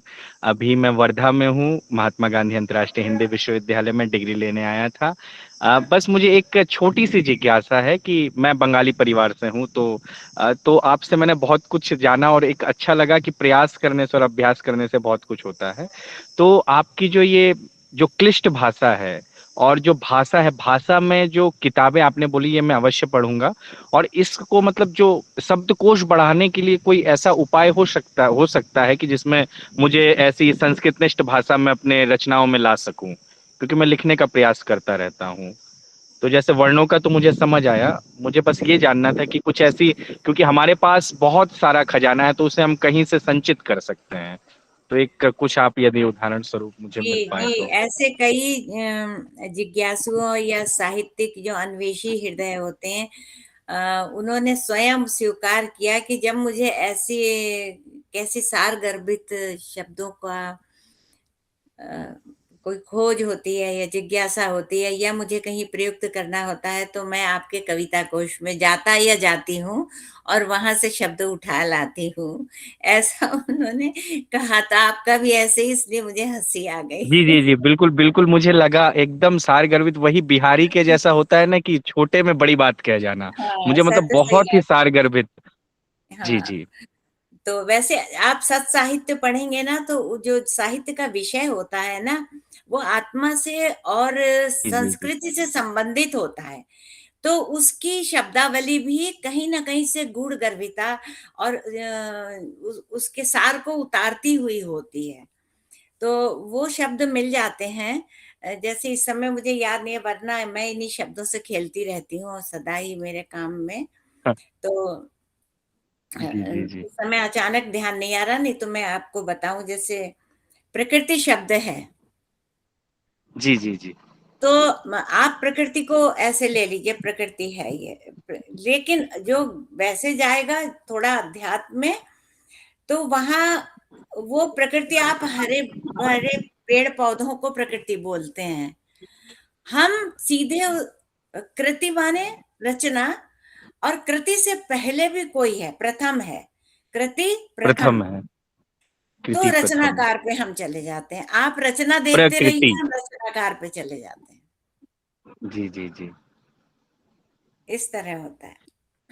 बहुत बहुत धन्यवाद मैम। और सर्वप्रथम उमेश सर का भी मैं बहुत बहुत धन्यवाद देता हूँ, और आप सभी का बहुत बहुत धन्यवाद। मैं हमेशा इसलिए जुड़ा रहता हूँ, कुछ ना कुछ सीखने को जरूर मिलता है। बहुत बहुत धन्यवाद। मैं भी आपकी सक्रियता को प्रणाम करता हूं कि लगातार आप सक्रियता के साथ इस पटल से जुड़े हुए हैं और आपका स्नेह प्राप्त हो रहा है। बहुत बहुत धन्यवाद। और किसी श्रोता का अगर कोई जिज्ञासा है? चलिए। जी, मुझे लग रहा है किसी का कोई और प्रश्न नहीं है। जी चंद्रगोपाल जी। एक आदरणीय छोटी सी शंका थी। जो देवनागरी लिपि में आपने कोमल और कठोर ध्वनियों का जिक्र किया था, जी उसी तरह से तुलनात्मक दृष्टि से अगर देखें तो तमिल में जो है वो ये ध्वनि जो है कोमल वाली कहीं कहीं नहीं होती है। तो इस पे कोई तुलनात्मक दृष्टि से कुछ मार्गदर्शन कर सकेंगी क्या? नहीं, देखिए यहाँ पर मैंने स्वयं जी ही एक उदाहरण दे दिया कि जो कठोर था, धा कठोर है, जी जी लेकिन वो कैसे मतलब कैसे वो रसात्मक हो जाता है। जी तो प्रयोग का मंच क्या है, उसके आधार पर, और भाव प्रवणता क्या है, उसके आधार पर कोमल और कठोर के उसमें उतार चढ़ाव आ जाता है। इस तरह लीजिए आप उस बात को। जैसे मैं उदाहरण दूं आपको, मेरे जो तमिल मित्र हैं वो कहते हैं कि अगर तमिल में पाप लिखा जाएगा और उसे जो है संदर्भ के अनुसार हम बाप भी पढ़ लेंगे और पाप भी पढ़ लेंगे, वो एक ही आकृति, एक ही अक्षराकृति से उसको दर्शित होगा वो। तो वहां जो है कोई स्वर जो है वह नहीं है। ये मेरा तो इस प्रश्न का कदाचित मैं अच्छे से उत्तर नहीं दे सकती, क्योंकि मैं तमिल वाले संदर्भ से बिल्कुल भी परिचित नहीं हूँ। जी धन्यवाद। ओके। गोपाल जी को मैं यहाँ जवाब देना चाहता हूँ। तमिल में जी डॉक्टर साहब।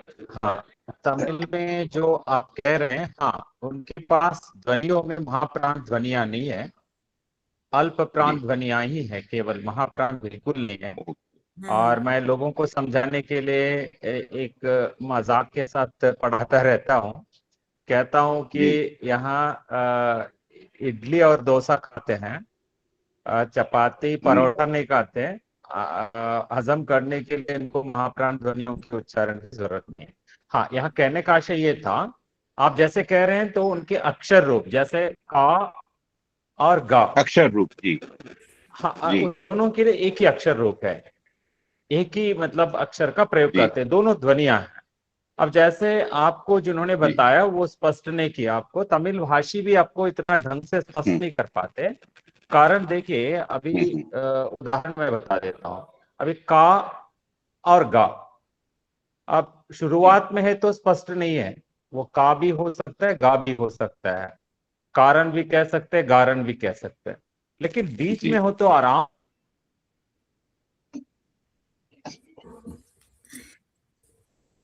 से पहचान सकते हैं। कारण क्या है, बीच में आप का और का कर रहा है, तभी वो का होता है। जी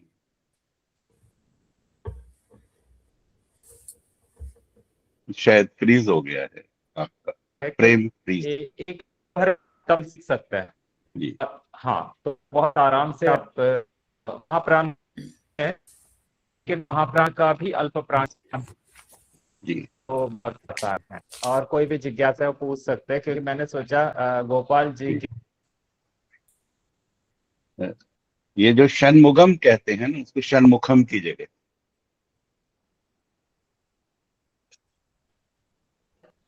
हाँ, खा और गा ऐसी ध्वनियां जो भी मुखम, मुगम और मुक्कम, जी ये हर किसी भाषा में भी ऐसा होता है। मुक्त की वजह से भी कहीं कहीं बदलाव होते हैं। और यहाँ तक कि हम देखते हैं कि महाप्राण ध्वनियां जहाँ हैं, वे लोग भी कहीं कहीं कुछ गलतियां करते रहते हैं। तो आज मृदुल जी ने तो औच्चारणिक दृष्टि से, विशेषकर भाषा वैज्ञानिक दृष्टि से, तो इस बात की ओर संकेत दिया है कि लोग अपनी भाषा की ध्वनियों, स्वर, व्यंजनों पर अधिकार बनाएं। उस दृष्टि से ये महत्वपूर्ण है। उमेश जी आगे की कार्रवाई कर सकते हैं। जी, बहुत बहुत धन्यवाद सर, मार्गदर्शन करने के लिए। जो गोपाल सर की इच्छा थी, जो जानने की जिज्ञासा थी, आपने उस पर प्रकाश डाला। एक बार पुनः आपका धन्यवाद। अब मैं सीधे आपसे ही मैं आग्रह करना चाहूंगा कि अध्यक्षीय भाषण से हम सभी को अनुग्रहित करें सर। इस तरह को मैं समझ रहा हूँ कि आप वडोदरा में हैं और उधर भी कार्यक्रम चल रहा है सर, समापन सत्र है। फिर भी इस पटल के प्रति जो आपकी आत्मीयता है, जो आपका मार्गदर्शन है, जो प्रेरणा है, हमें लगातार प्राप्त हो रहा है सर। हार्दिक स्वागत है। धन्यवाद उमेश जी। मैं आज की विशिष्ट आदरणीय मृदुल जी के प्रति श्रद्धापूर्वक नतमस्तक हूँ।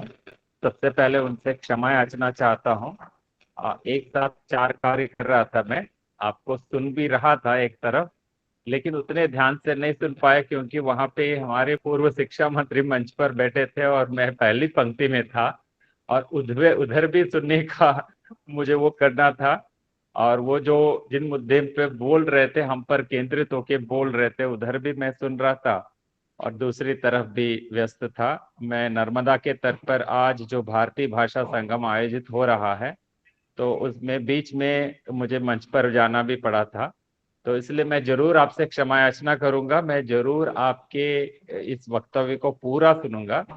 आज आपने जो विषय दिया है ये मूलभूत विषय है भाषा वैज्ञानिक दृष्टि से। हर भाषा में भाषा की जो ध्वनियां हैं अत्यंत महत्वपूर्ण है। जब तक हम अपनी भाषा की ध्वनियों पर पकड़ नहीं बनाते, हम भाषा के अधिकारी नहीं कर सकते हैं। और आपने बहुत ही स्पष्ट रूप से लोगों को इस पर ज्ञान दिया है, और चूंकि मैं पूरा आपका व्याख्यान ध्यान से नहीं सुना, निश्चित रूप से उसे सुनने के बाद मैं और अगले सत्रों में विचार दूंगा। और विशेषकर आप भारतीय ज्ञान प्रणाली और भारतीय चिंतन को लेकर आपका लेखन और आपका विचार मंथन जो लगातार हो रहा है, तो इसके प्रति हम श्रद्धा को है। मैंने भाई उमेश जी से कहा कि मृदुल जी से हम आग्रह करेंगे कि वे हमारे साथ नियमित जुड़ते रहें, और हमारे इस दुनिया भर के जो भी हमारे यहाँ जो जिज्ञासु आते हैं, विशेषकर आप साथ में देख रहे हैं मृदुल जी, संद्रा जी आपके ही दक्षिण अमेरिका से जुड़ी हुई हैं, और आपके यहाँ से यूएस से लगातार 4-5 मित्र जुड़ते हैं, और जरूरत के अनुसार ही वे बोलते रहते, कभी अपने को आइडेंटिफाई नहीं करवाते। और आज अभी भी मतलब वक्तव्य जब पूरा भी हो गया, 50 से अधिक लोग, 60 से अधिक लोग लगातार सुन रहे हैं। देश के कोने कोने से पूरी निष्ठापूर्वक लोग जुड़कर इस कार्यक्रम का आनंद ले रहे हैं और इसे ज्ञान प्राप्त कर रहे हैं। और इसमें मैं जहाँ कहीं भी हूँ देश में, दुनिया में, उमेश जी इसको रुकने नहीं देते और पूरा दिन रात लगे रहते हैं, और उनके लिए मैं धन्यवाद जैसा शब्द का प्रयोग बिल्कुल नहीं करूंगा। और रूबी जी ने सफल संचालन किया है, और तमाम मित्रों ने जिन्होंने भी अपनी जिज्ञासाएं प्रकट की है और मृदुल जी के आज के वक्तव्य के प्रति उन्होंने अपना जो श्रद्धा प्रकट की है अपनी, तो उसके प्रति मैं सबका हार्दिक अभिनंदन करते हुए मैं पुनः मृदुल जी का दिल से अभिनंदन करते हुए श्रद्धापूर्वक उनके प्रति नतमस्तक हूँ। और आपने जो ज्ञानदान दिया ये बिल्कुल लगातार हमारे इस भाषा प्रौद्योगिकी के यूट्यूब चैनल के माध्यम से बड़ी संख्या में लोगों तक पहुंचेगी। और आगे की कार्रवाई, चूंकि उमेश जी आज हम जानते हैं कि कल ही अंतिम तिथि है भाषा प्रौद्योगिकी के आंतरिक मूल्यांकन से संबंधित, इसके विस्तार होने के संबंध में लोग कुछ पूछ रहे थे। मैंने कहा आमतौर पर इसको डेट हम नहीं बढ़ाएंगे, तो इसलिए मैंने कहा जैसे आप लोग जहां कहीं बैठकर आज रात से कल रात तक काम पूरा कर दें, उसी ढंग से मेरे सामने भी एक काम पड़ा हुआ है, आप सब जानते हैं, तो मैं लगा हुआ हूँ, लोगों को यही प्रेरणा दे रहा था। कई लोग, जैसे आप जानते ही हैं कि कई लोग कोर्स में तो ज्वाइन हुए, उनको पता नहीं कि कोर्स के अंदर कैसे जाएं, तो मैं उमेश जी से आग्रह करता हूं कि एटलीस्ट अभी एक बार आप कह दीजिए, और लॉगिन कैसे हो ये भी बता दीजिए। और कोर्स के अभी भी लोग ये सोच रहे हैं कि हमने टेलीग्राम चैनल में वो बना लिया और कहाँ है आपकी असाइनमेंट पूछते हैं, उनको कहना ये चाहिए कि टेलीग्राम चैनल में हम अभ्यास के लिए टेलीग्राम चैनल का प्रयोग करवा रहे हैं। थोड़ा सा उनको वो भी दिखा दीजिए कि 15 सप्ताह के कहाँ पे हैं ये असाइनमेंट, और उनको कैसे उनको अटेंड करना, एक बार उनको मार्गदर्शन दीजिए, और उसी क्लिप को हम लोग सर्कुलेट करेंगे। और बढ़ाने की संभावना को लेकर मैं देखता हूं, लेकिन कल तक ही समय है, 24 घंटे और 2-4 घंटे अतिरिक्त, इतना बताते उनको मार्गदर्शन कीजिए। मैं पुनः सबके प्रति आभार प्रकट करते हुए अभी चूंकि मुझे फिर मंच पर जाना है उधर कार्यक्रम में, तो अतः आप सबसे विराम लेता हूँ। धन्यवाद। बहुत बहुत धन्यवाद सर। तमाम व्यस्तताओं के बावजूद भी आपका जो हमेशा प्रेरणादायी वक्तव्य रहता है हम लोगों को सुनने को मिलता है इस पटल के माध्यम से। एक बार पुनः आपकी सक्रियता और आपके मार्गदर्शन को मैं प्रणाम करता हूं। अब समय आ चुका है कि चूंकि मृदुल कीर्ति मैम आप सभी को पता है कि अमेरिका से जुड़ी हुई हैं। हालांकि अमेरिका में रहती हैं भौतिक रूप से, लेकिन उनका दिल दिमाग सब कुछ भारत में ही बसता है। मैं जहां भी रहूं, जहां भी जाऊं, एक भारत मुझ में बसता है। तो और उसकी झलक आप लोग उनके मतलब उनका जो चित्र है, जो जो उनका हम दर्शन कर पा रहे हैं, उसमें पूरी भारतीयता परिवेश भी है। आप देखें, बिंदी भी है मस्तिष्क पे और भारतीय परिधान भी धारण की हुई है। तो मैम का एक दूसरा भी कार्यक्रम है और मैम मेरे आग्रह से करीब 1.5 घंटे का समय इसके लिए निकाली थी। सबसे पहले मैं मैम का आभार व्यक्त करते हुए हमेशा की तरह इस प्रमाण पत्र के माध्यम से मैं एक मिनट प्रजापति जी, मैं जय श्री जयशंकर जी का धन्यवाद ज्ञापन कर दूं। जी बिल्कुल बिल्कुल मैम। जी जी जी बोले। हाँ, सुन रहे हैं जयशंकर जी? चलेगा शायद। नहीं नहीं है, जुड़े हुए हैं। बाबू सर आप सुन पा रहे हैं?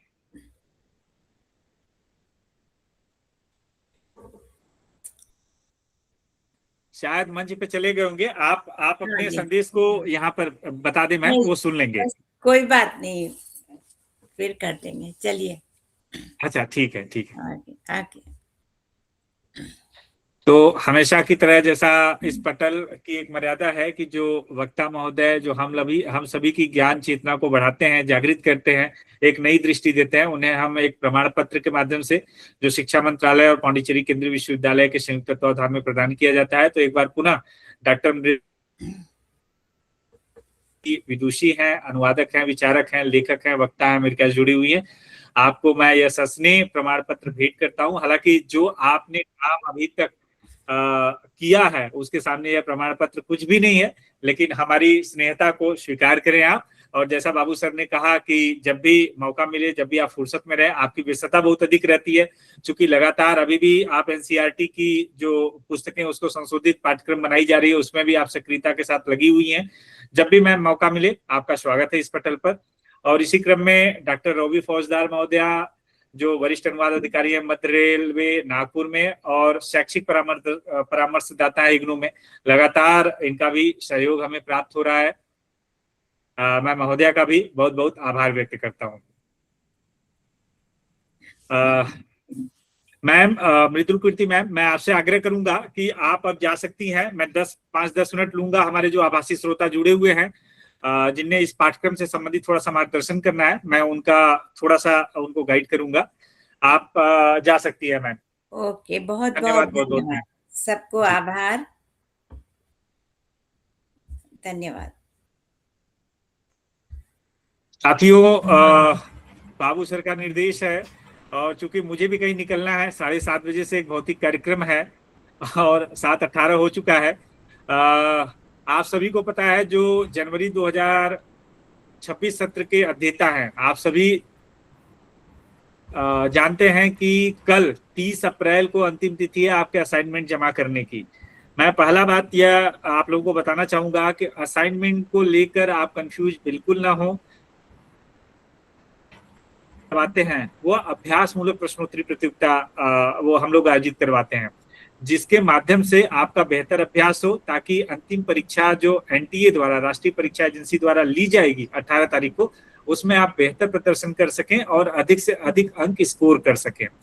रही बात असाइनमेंट की, आप सभी को पता है कि असाइनमेंट के 30% अंक आपके अंतिम एग्जाम में, जो फाइनल एग्जाम आपकी परीक्षा होगी, उसमें ऐड किए जाएंगे।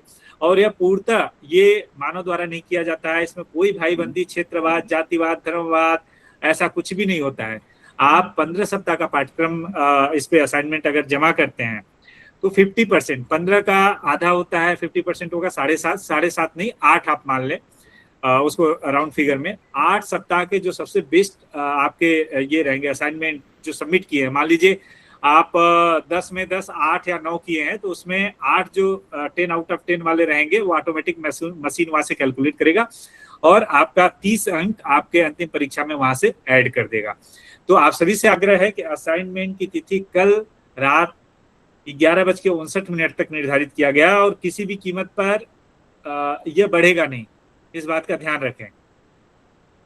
पिछली बार भी हमने पिछले सत्र में काफी प्रयास किया था बाबू सर के सहयोग से, लेकिन वो तिथि नहीं बढ़ी थी। एक बार चूंकि सर का निर्देश है तो मैं एक बार आप लोगों को फिर से स्क्रीन साझा कर रहा हूं, एक बार देख लें, जिनको भी समस्या आ रही है एक बार देख लें और फटाफट 24 घंटे का टाइम है, अभी 24 से अधिक घंटे का समय है, आप लॉगिन करें। लॉगिन करने के बाद हाँ, कई लोगों के साथ ऐसा भी हो रहा है कि जब मेल आईडी से लॉगिन कर रहे हैं और गो टू द कोर्स कर रहे हैं तो उनके पास कोई कोर्स दिखाई नहीं पड़ रहा है। आप सभी से आग्रह है, जब आप पंजीकरण कर रहे थे तो आपको याद होगा कि मैं और बाबू सर लगातार आप लोगों से अनुरोध हम लोग कर रहे थे कि आप जिस मेल से लॉगिन करें उसको नोट करके रखें। अगर 2-3 आप मेल यूज करते हैं तो जिस मेल से आपने पंजीकरण किया है उसको हमेशा नोट करके रखें। अगर पासवर्ड भूल भी जाते हैं तो पासवर्ड को हम फिर से रिट्राइव कर सकते हैं या लॉगिन थ्रू गूगल कर सकते हैं, लेकिन मेल आईडी पता चला कि वो आप भूल गए, कोई दूसरे से लॉगिन कर रहे हैं तो पाठ्यक्रम से आप जुड़ नहीं पाएंगे और पाठ्यक्रम को पूरा नहीं कर पाएंगे। अब मैं स्वयं लॉगिन करता हूँ, 5 मिनट का समय लूंगा साथियों, स्वयं पे लॉगिन मैं करता हूँ। देखिए ये गूगल पे मैं कर रहा हूँ। जो लोग मोबाइल से करना चाहते हैं उनसे मेरा अनुरोध है कि आप स्वयं का मोबाइल एप्लीकेशन है वो डाउनलोड कर लीजिए, बहुत सिंपल है, डाउनलोड कर लीजिए, एक बार लॉगिन कर लीजिए, कीप लॉग्ड इन रखिए उस ऑप्शन को और हमेशा जब भी ओपन करेंगे आपके सामने सीधे पाठ्यक्रम खुल के आ जाएगा। देखिए मेरा ऑटोमेटिक, चूंकि मैं इससे जुड़ा हूं तो ऑटोमेटिक लॉगिन हो गया और यहाँ पर क्या करना है, हमें गो टू द कोर्स करना है। इस सत्र में मैं एक ही पाठ्यक्रम कर रहा हूँ, यहाँ पे सीधे गो टू द कोर्स करना है ऑनगोइंग में। जिनको जहां भी दिक्कत आएगा जो मैं बता रहा हूं, आप लोग निसंकोच होकर हमसे प्रश्न पूछ लीजिएगा। यहाँ पर देखिए जैसे ही मैं आया तो यहाँ पर लेसन 1, ये जो हाईलाइट है यहाँ पर लेसन 1 है। यहाँ पर लेसन 1 में क्या है कि ये वीडियो है और नीचे 3 प्रश्न मिलेंगे, इसमें नहीं है, इसमें केवल वीडियो है और उसका मटेरियल है। यहाँ पर देखिए जैसे ही हम रीडिंग मटेरियल पे क्लिक किए, यहाँ पर क्लिक किए फॉर एकेडमिक स्क्रिप्ट आता है, इस पर क्लिक करेंगे तो आपके सामने पीडीएफ खुल के आ जाएगा, पूरा स्टडी मटेरियल, इसको आप पढ़ सकते हैं। इसके अलावा ऑब्जेक्टिव्स देखना है, रिसर्च कर रहे हैं तो ये सब पॉइंट पे भी आप देख सकते हैं क्लिक करके अपनी रिसर्च को और अच्छा बेहतर बनाने के लिए। इसके बाद ये जो 3 प्रश्न, यहाँ ध्यान दीजिएगा, 3 प्रश्न है, ये अभ्यास मूलक प्रश्न है, इसका कोई भी अंक काउंट नहीं किया जाएगा। अब इसी प्रकार से आप पढ़ाई करते करते देखेंगे पहले पार्ट का जो लास्ट लेसन है, लेसन 4 पार्ट 3 शिक्षा में आईसीटी, इसके बाद देखिए क्विज वीक 1 असेसमेंट यहाँ पर दिया है। आपको क्या करना है, वीक 1 का असेसमेंट यहाँ से करना है, असाइनमेंट यहाँ जमा करना है, इस पर क्लिक करना है। इस पर जैसे ही क्लिक करेंगे यहाँ देखिए हमारे पे पहले ही ऊपर आ गया। देखिए मैं 2 चीजें आप लोगों को दिखा दूं, ड्यू डेट 30 तारीख है, 30 अप्रैल रात के, यहाँ समय भी दिया है। असाइनमेंट नहीं सबमिट किए हैं तो यहाँ पे असाइनमेंट नॉट सबमिटेड का ऑप्शन आ रहा है रेड कलर में। आपको क्या करना है, फटाफट प्रश्नों को पढ़ना है, जो सही उत्तर लगे सही उत्तर पे क्लिक करना है। मान लीजिए इसका उत्तर ये सही है, इसका उत्तर ये सही है, ऐसे क्लिक करते जाना है और लास्ट में यहाँ पर सबमिट आंसर कर देना है। एक बार सबमिट कर देंगे दोबारा उसको एडिट करने का ऑप्शन नहीं मिलेगा। इसी प्रकार से 15 सप्ताह का पूरा पाठ्यक्रम अपडेट हो गया है। मैं पहले सप्ताह का आप लोगों को दिखा दिया, अब मैं 15वें सप्ताह का दिखा रहा हूँ। देखिए टोटल 48 पार्ट हैं, 48 का पार्ट 3 में जाएंगे। पार्ट 3 पढ़ने के बाद यहाँ पर देखिए क्विज वीक 15 असेसमेंट, यहाँ पे क्लिक अभी खुल के आ जाएंगे, फटाफट उनको पढ़िए, सही उत्तर पे क्लिक कीजिए। यहाँ फिर से आ गया वहीं असाइनमेंट नॉट सबमिटेड, फटाफट पढ़िए, जो उत्तर सही है सही उत्तर पे क्लिक कर दिए, यहाँ पे सबमिट कर दीजिए। जब आप लोग असाइनमेंट करेंगे साथियों तो बहुत सारे ऐसे प्रश्न मिलेंगे। मान लीजिए ये तो एडिशनल 15 सप्ताह का एक ऑनलाइन माध्यम से आप घर बैठे डिग्री प्राप्त कर रहे हैं, जिसके लिए केवल आपको परीक्षा शुल्क देनी है। चूंकि परीक्षा शुल्क उससे न तो स्वयं का कोई संबंध है, परीक्षा शुल्क इसलिए एनटीए लेता है चूंकि परीक्षा आयोजित करने के लिए जो खर्चे लगते हैं ऑनलाइन एग्जाम कराने के, CBT exam, computer based exam कराने के लिए जो एग्जाम सेंटर रहते हैं उनको भी एनटीए को देना पड़ता है, और जो प्रोसीजर्स के लिए जो मैन पावर लगते हैं उसके लिए भी कुछ खर्चे होते हैं, तो उसके लिए शुल्क लिया जाता है। और वह शुल्क स्वयं पोर्टल के पास नहीं आता है, मतलब स्वयं जो एजेंसी चला रही है उसके पास नहीं आता है। यह अलग एजेंसी है जो एग्जाम कंडक्ट कराती है। एनटीए के बारे में आप लोग भली भांति अवगत हैं, केवल एक टाइम बस वो देना है। आप जब प्रश्नों को देखेंगे तो बहुत सारे प्रश्न इसमें ऐसे हैं जो आपके सामान्य जीवन से, जिसको हम जीएस की कैटेगरी में रख सकते हैं, जनरल स्टडीज में बहुत सारे ऐसे प्रश्न हैं जो वनडे एग्जाम आप कहीं दे रहे हैं, यूपीएससी या एसएससी या दूसरे तरह के स्टेट लेवल के जो पब्लिक सर्विस कमीशन के भी एग्जाम देते हैं, तो आजकल प्रौद्योगिकी के प्रश्न बहुत अधिक संख्या में पूछे जा रहे हैं। तो ये इस प्रकार से यह पाठ्यक्रम जो है आपको वहां भी सहायता प्रदान करेगा। और कुछ प्रश्न आपके 4-5 प्रश्न हो सकता है कि इस तरह से संबंधित आ जाए, तो उसको आप सही कर सकते हैं जब आप अच्छी तरीके से इसका अध्ययन किए हैं, अच्छे तरीके से असाइनमेंट सबमिट किए हैं। मुझे लग रहा है कि अब इससे संबंधित किसी को कोई जिज्ञासा नहीं होगी। आप सभी लोग कल तक इसको पूरा कर देंगे। मेरा आग्रह है कि जरूर समय निकालकर पूरा करें, होपलेस ना हो, समय निकालें और फटाफट पढ़ के, नहीं भी समय मिलता है तो लास्ट मोमेंट पे जो भी आपको उचित लगता है उचित पे क्लिक करके सबमिट कर दें, क्योंकि बेस्ट 7-8 काउंट किए जाएंगे, 7 के उत्तर नहीं किए जाएंगे तो उसमें जो भी बेस्ट 10 में 10 रहेगा उसको मशीन ले लेगा। उसके बाद एग्जाम फॉर्म भी भरा जा रहा है, आप लोगों को पता है। पहले असाइनमेंट जमा करने के बाद एनटीए की वेबसाइट पे जाएं, एग्जाम फॉर्म भर दें, ये 2 चीजें कर दें और उसके बाद एग्जाम फॉर्म भर देंगे। तो हम लोग प्रत्येक ये शनिवार को हम लोग आयोजित कर रहे हैं जो टेलीग्राम पे प्रश्नोत्तरी प्रतियोगिता, वह आप लोगों के अभ्यास के लिए है, तो उसे बेहतरीन अभ्यास हो जाएगा। आप लोग जुड़ें, अभ्यास करें और फिर 18 तारीख को परीक्षा दें। मोनू जी, आपकी कोई जिज्ञासा है तो आप पूछें। मोनू जी बताएं। नमस्कार सर। जी नमस्कार, बताएं। असाइनमेंट पूरी हो गई है लेकिन 97% दिखा रहा है अभी भी। उसके लिए परेशान ना हो। कभी वो देखिए सब कुछ सर्वर के माध्यम से हो रहा है, तो कभी कभी अपडेट होने में थोड़ा सा समय लग जाता है, तो उसके लिए परेशान ना हो। अगर आपने पूरा कर लिया है तो आपका पूरा फुल वो कोर्स अपडेट कर देगा वो। ठीक है सर, थैंक यू सर। जी धन्यवाद। हरदीप मैम आप बताएं। सर मेरा एप्लीकेशन नंबर तो आ गया है। अब उसमें एक तो पहले तो था कि सब्जेक्ट चूज करें, तो मैंने वो मूक का चूज किया। उसके बाद भाषा प्रौद्योगिकी कहीं लिखा हुआ नजर ही नहीं आ रहा। किसमें? सर जैसे पहले उन्होंने कहा कि select exam you would like to appear, तो उसमें मैंने स्वयं का लिखा। उसके बाद उसने बोला पेपर, तो पेपर को जब मैंने खोला तो उसमें बड़े सारे पेपर आ रहे हैं, तो इसमें कौन सा पेपर सिलेक्ट करना है, क्योंकि कहीं भी भाषा प्रौद्योगिकी लिखा हुआ नजर नहीं आ रहा। अच्छा ठीक है, मैं आपको इसके बारे में बता दूंगा। क्योंकि इस बार का परीक्षा फॉर्म अभी तक मैं खोल के देखा नहीं हूँ, मैं खोल के देखूंगा। मुझे आज तक का समय दें, आज थोड़ी सी मेरी व्यस्तता है, मैं कल जैसे ही खोल के देखता हूँ। और जो भी हाँ अभी समय है, क्योंकि 11 तारीख तक आप फॉर्म भर सकती हैं, तो अभी समय है। मैं 1 आध दिन में आपको पूरा बता दूंगा परीक्षा से संबंधित। और हमारे जो साथी हैं जिनको समस्या आ रही है एग्जाम फॉर्म भरने में, आप परेशान ना हो, हम गाइड करेंगे पूरा। 1-2 दिन में आपको अलग से सत्र भी लेना पड़ेगा, तो हम लोग आधे घंटे का ले लेंगे, रख देंगे, और उसी समय सब लोग लाइव आके अपने एग्जाम फॉर्म भर सकते हैं। ठीक है, और किसी कोई जिज्ञासा है तो बताएं। सर इसकी कोई वीडियो हो तो आप वीडियो भी भेज सकते हैं, फिर उसको देख के मैं भर लूंगी, आप जैसे आपको टाइम लगे। जी, कविता सागर जी का प्रश्न है कि कंप्लीट असाइनमेंट का कंफर्मेशन कैसे हो पाएगा। इसका सबसे अच्छा है, क्योंकि मैंने बताया कि सर्वर के माध्यम से है, कभी कभी हो सकता है कि ओवरऑल कोर्स प्रोग्रेस में आपका अपडेट नहीं दिखाई पड़ रहा हो, तो आप एक एक असाइनमेंट देख लें। अगर आप सबमिट कर दिए हैं तो वहां पे ऊपर सबमिटेड, ऑलरेडी सबमिटेड का ऑप्शन आ जाएगा ग्रीन कलर में, रेड कलर में नहीं आएगा। उससे आपका कंफर्म हो जाएगा कि आप कंफर्म सबमिट कर चुके हैं। चूंकि एक बार आप सबमिट कर देंगे तो दोबारा सबमिट करने का उसमें ऑप्शन नहीं मिलता है।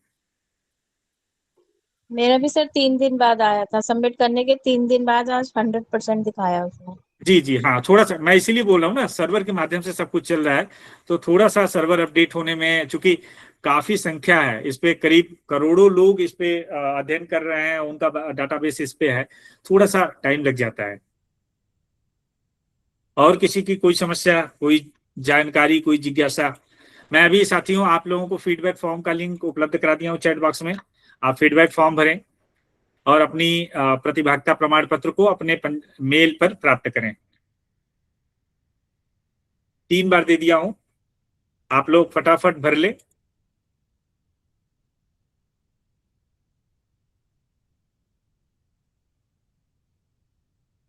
मुझे लगता है कि अब समय हो चुका है कि हम इस ज्ञान अनुष्ठान को यहीं पर विराम दें। फिर अगले बुधवार को एक नए विषय पर एक नए वक्ता के साथ हम लोग उपस्थित होंगे और कुछ नया सीखने का प्रयास करेंगे। एक बार पुनः आप सभी की सक्रियता को प्रणाम करता हूँ।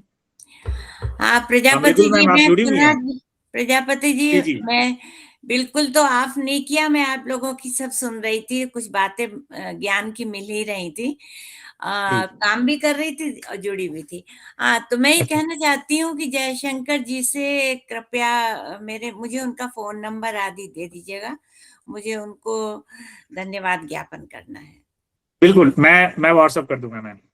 हाँ जी, और बहुत-बहुत धन्यवाद, अच्छी रही। नहीं, बिल्कुल, आपका विशेष धन्यवाद मैम कि कल मैं जब आपसे बात किया तो मैं सोचा कि कैसे हो पाएगा व्याख्यान, लेकिन कहीं ना कहीं आपने दूसरे कार्यक्रम को साइड रखकर और इस पे पूरा फोकस किया, आपने पूरा समय दिया और अच्छे से हमारे जितने भी श्रोता जुड़े थे, मैं अटेंडेंस देख पा रहा था कि 100 से अधिक श्रोता जुड़कर कहीं ना कहीं कुछ देर रुके हैं पटल पर और कुछ न कुछ ज्ञान अर्जित करके लेफ्ट हुए हैं। एट ए टाइम 60 लोग थे जी।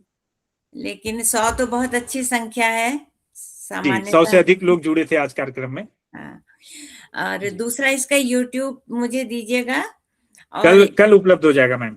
जिसे आप देखिए, यहाँ पर भी मैं आपको बताऊं कि प्रधानता कभी कभी कैसे, मेरा जो मैंने वो कोई कार्यक्रम नहीं था भौतिक जो मैंने छोड़ा अभी आपका 8 बजे है और हमारी पूजा 8:30 बजे थी।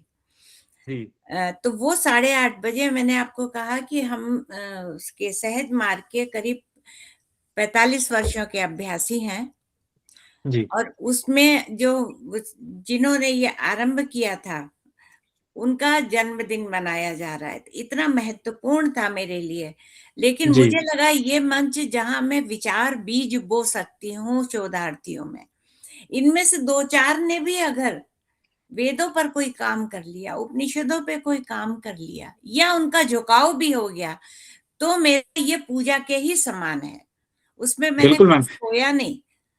जी नहीं, कई शोधार्थी हैं, शोधार्थी तो अधिक जुड़े हुए थे, 25-30। तो उसमें मैं मुझे लगता है उन्हें, जी बताएं। आपने उन्हें एक नई दृष्टि प्रदान की है आज। जैसे रॉबी मैम ही खुद बता रही थी, वो इग्नू की शैक्षणिक परामर्शदाता भी हैं, तो काफी शोधार्थी उनसे संपर्क करते रहते हैं, क्या विषय पे शोध करना चाहिए। अगर भारतीय ज्ञान परंपरा में रुचि रखते हैं तो मैम अब आज आपसे परिचित हो गई हैं, सुपरिचित हो गई हैं, आपके जो कृतित्व है, जो लेखन है, जो पुस्तकें हैं, उनसे भी सुपरिचित हो गई हैं, तो अब वो आगे लोगों को मोटिवेट करेंगी कि हाँ बहुत सारे इसमें ऑप्शन हैं, आप अच्छे विषय लीजिए, अच्छे से शोध कीजिए, एक नई दृष्टि दीजिए, समाज को, अपने आप को दीजिए और समाज को भी दीजिए। जी, अभी जैसे उन्होंने कहा नर्मदा के किनारे, तो वही मुझे बुलाने लगा, नर्मदा का किनारा, तो ज्ञान परंपरा वो भी नर्मदा के किनारे, और मैं यहाँ अमेरिका में बैठी हूँ, मुझे वहां होना चाहिए था। बिल्कुल बिल्कुल मैम, कोई बात नहीं। ऐसा है, उन प्रोग्राम में हमेशा मुझे जोड़ दिया करिए जो ऐसे ज्ञान परंपरा के होते हैं। बिल्कुल, और बिल्कुल दिवाली के बाद मैं भारत आऊंगी, तब तो मैं स्वयं पांडिचेरी जाना चाहूंगी। जी जी जी ठीक है, बहुत बहुत धन्यवाद मैम। अब समय हो चुका है, चूंकि मुझे भी निकलना है, कई समय मेरा भी निर्धारित है। हाँ। तो जी, सर्वेशाम मंगलम की भावना के साथ ओके, हम यहीं पर विराम देते हैं और फिर हम अगले बुधवार को मिलेंगे। बहुत बहुत धन्यवाद, नमस्कार, शुभ रात्रि। Hello sir. जी रीमा जी बताइए।